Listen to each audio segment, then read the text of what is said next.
Ajali ya meli ya Titanic haikuwa ajali ya kawaida. Makosa kibinadamu ndiyo yaliyozamisha meli hii ya kifahari. Msiba uliotikisa dunia, kuanguka kwa Titanic, meli iliyojengwa kwa kiburi ikisafirisha mabilionea, wafanyakazi wa kawaida na familia zilizobeba ndoto mpya za maisha. Usiku wa baridi kali, Aprili 14, 1912, RMS Titanic, meli kubwa zaidi kuwahi kujengwa, iligonga mwamba wa barafu na kuzama kwenye bahari ya Atlantic. Ilikuwa safari ya kwanza kutoka Southampton, Uingereza kuelekea New York, Marekani. Ndani ya saa chache, meli iliyotangazwa kuwa isiyozama kamwe ilizama na kuacha historia ya huzuni ulimwenguni. Lakini ni nini kilisababisha ajali hii? Kwenye story hii utatambua vingi sana na nitakuorodheshea kimoja baada ya kingine. Kinyang'anyiro cha kutengeneza meli kubwa kilikuwa kikali miaka 1900. White Star Line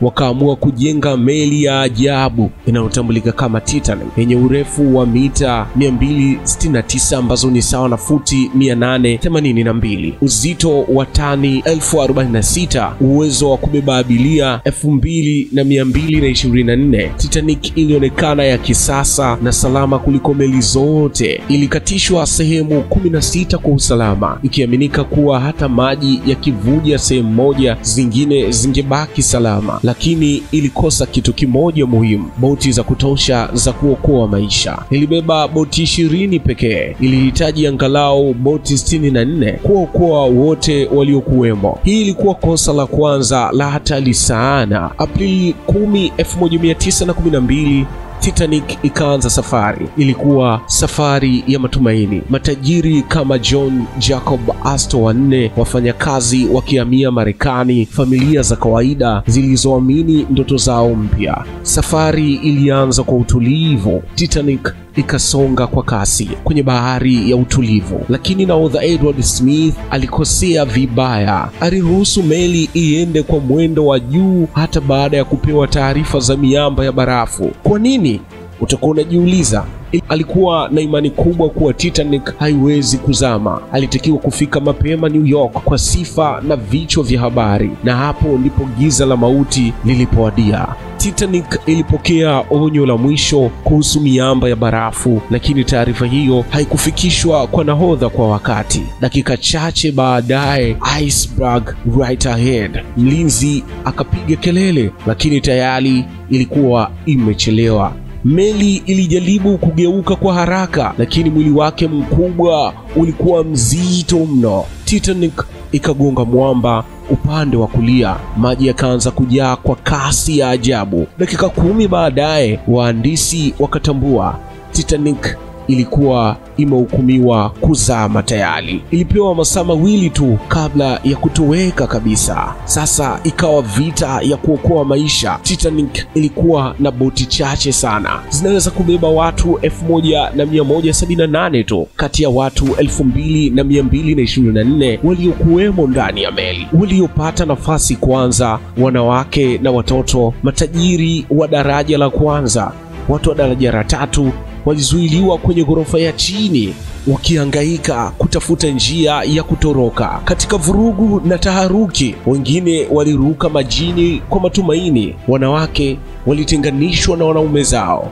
Bendi ya muziki iliendelea kupiga hadi mwisho.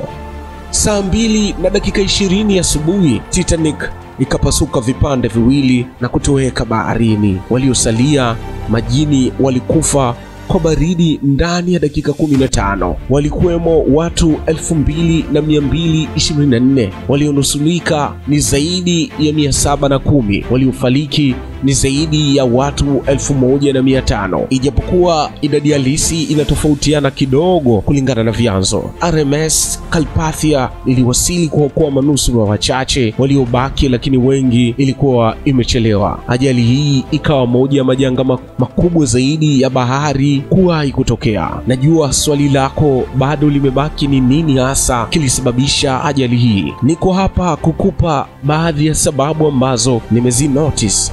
Moja ni kasi ya juu isiyostahili katika eneo la hatari. Ukosefu wa boti za uokoaji ilikuwa ni sababu kubwa pia, lakini mbaya zaidi ni onyo za barafu kupuuzwa. Lakini ukiangalia katika stori hii niliyokupa, utagundua kulikuwa na mawasiliano duni ya haraka. Lakini mbaya zaidi ni matokeo ya ajali ilifanya mabadiliko makubwa. Sheria za usalama barabarani zilirekebishwa duniani kote, lakini radio za mawasiliano zinazofanya kazi masaa 24 ilikuwa tatizo. Lakini changamoto nyingine ilikuwa ni utaratibu wa dharura kwa uokoaji wa haraka. Miaka 110 baadaye, Titanic bado inaishi kwenye kumbukumbu za dunia. Mabaki yake yalipatikana mwaka 1985. Filamu ya Titanic 1997 iliipa umaarufu mpya. Watafiti wanaendelea kuyachunguza magofu yake hadi leo.